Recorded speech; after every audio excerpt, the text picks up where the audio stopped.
பெரம்பலூர் மாவட்டம் குருமலூரில் குடிநீர் சாலை உள்ளிட்ட அடிப்படை வசதிகள் செய்து தருமாறு இருளர் பழங்குடியின மக்கள் கோரிக்கை விடுத்துள்ளனர். இரும்பலூர் பேரூராட்சியில் வசித்து வரும் 500க்கும் மேற்பட்ட இருளர் இன மக்கள் வசித்து வருகின்றனர். இவர்கள் குடிநீர், தெருவிளக்கு, கழிவுநீர், வாய்க்கால், கழிவறைகள் போன்ற வசதிகள் இல்லாமல் வாழ்ந்து வருகிறார்கள். மேலும் ஆதார், ரேஷன் அட்டைகள் போன்ற ஆவணங்கள் இல்லாததால் அரசு நலத்திட்டங்களை பெற முடியாமல் தவித்து வருவதாகவும் கூறப்படுகிறது. எனவே உடனடியாக தங்களது கோரிக்கைகளை நிறைவேற்ற வேண்டும் என்று இருளர் பழங்குடியின மக்கள் வலியுறுத்தி வருகின்றனர். எங்களுக்கு எந்த அடிப்படை வசதி இது வரைக்கும் பெஞ்சரி பாய்ச்சையும் நிற்காம இருக்குது.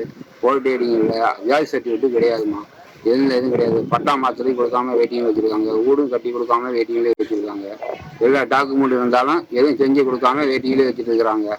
போய் அதிகாரிகளை கேட்டால் இன்னைக்கு நாளைக்கு எங்களுக்கு வச்சுட்டு இருக்கிறாங்க. இந்த செஞ்சு கொடுக்க மாட்டேங்கிறாங்க. நானும் 1000 வாட்டி மனு கொடுத்துக்கிட்டே இருக்கோம். ஸ்டெப் எடுத்து செய்ய மாட்டேங்கிறாங்க. நாங்கள் கலெக்டர் மூலமா எங்களுக்கு செஞ்சு கொடுக்கும்போது நிதி கேட்குறோம்.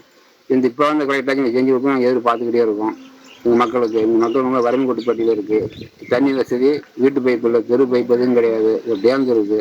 உதவி பைப்பில் வாரத்துக்கு மாதம் குடி தண்ணி போடுறாங்க. அதை வச்சு தான் பயன்படுத்துகிறோம்.